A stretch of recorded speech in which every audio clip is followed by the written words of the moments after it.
नमस्कार साथियों, आपका स्टडी कोंडा चैनल में स्वागत है। आज की क्लास में हम एंशियन हिस्ट्री के इम्पॉर्टेंट क्वेश्चन प्रैक्टिस करेंगे जो हर एक एग्ज़ाम के पॉइंट ऑफ व्यू से इम्पॉर्टेंट है। आइए हम अपने पहले क्वेश्चन की तरफ बढ़ते हैं। हमारा पहला क्वेश्चन है, महाभारत लिखा था। महाभारत नामक ग्रंथ किसने लिखा था? हमारे ऑप्शन है गार्गी, मनु, बाण ने, पतंजलि ने। तो महाभारत ग्रंथ पतंजलि ने लिखा था। इस महाभारत ग्रंथ में हमें ये जानकारी मिलती है कि मौर्य वंश के शासकों ने अपनी आर्थिक स्थिति को सुदृढ़ करने के लिए देवताओं की प्रतिमाएं बनवाकर बेची थी। नेक्स्ट क्वेश्चन फ्रेंड्स, हमारा अगला प्रश्न है, निम्नलिखित नामों से प्राचीन भारत की चिकित्सीय त्रय की पहचान करिए। बहुत ही इंपॉर्टेंट और इंटरेस्टिंग क्वेश्चन है। हमारे ऑप्शन है चरक, श्रुत और भरत, चरक, श्रुत और पतंजलि, चरक, श्रुत और बाघभट्ट, या चरक, श्रुत, वात्सायन या बाघभट्ट।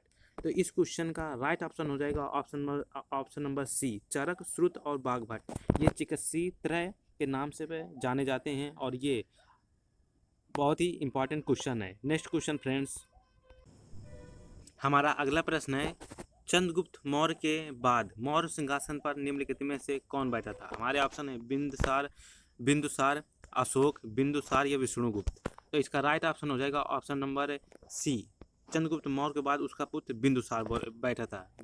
बिंबसार इसका आंसर नहीं होगा क्योंकि बिंबसार हर्यक वंश का संस्थापक था और चंद्रगुप्त मौर्य के पुत्र बिंदुसार था। इसलिए इसका राइट ऑप्शन हो जाएगा option number C.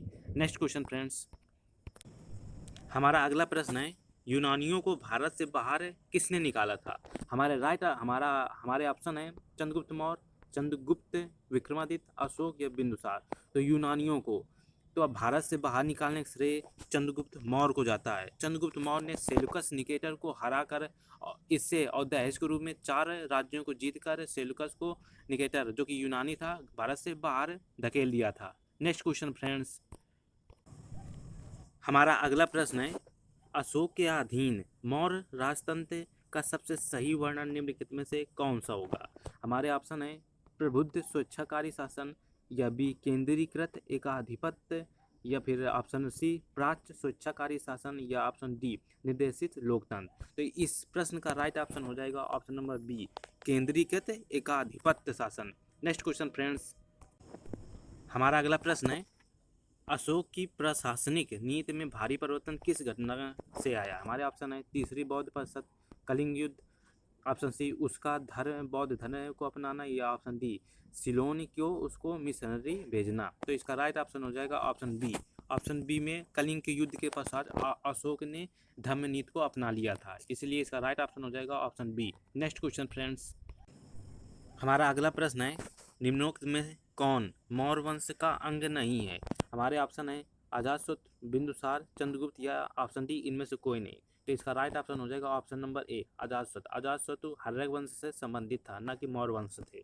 Next question friends, हमारा अगला प्रश्न है, निम्नलिखित में से प्राचीनतम राजवंश कौन सा है? हमारे ऑप्शन है मौर्य, गुप्त, कुषाण और कर्ण। तो इस क्वेश्चन में ऑप्शन के हिसाब से देखेंगे तो सबसे प्राचीनतम राजवंश यहाँ पर मौर्य वंश हो जाएगा, क्योंकि अगर हिस्ट्री को सीरियस से देखें तो मौर्य वंश इन सभी ऑप्शन के अपेक्षा पहले आता है, इसलिए हमारा मौर्य वंश सबसे प्राचीनतम राजवंश हो जाएगा।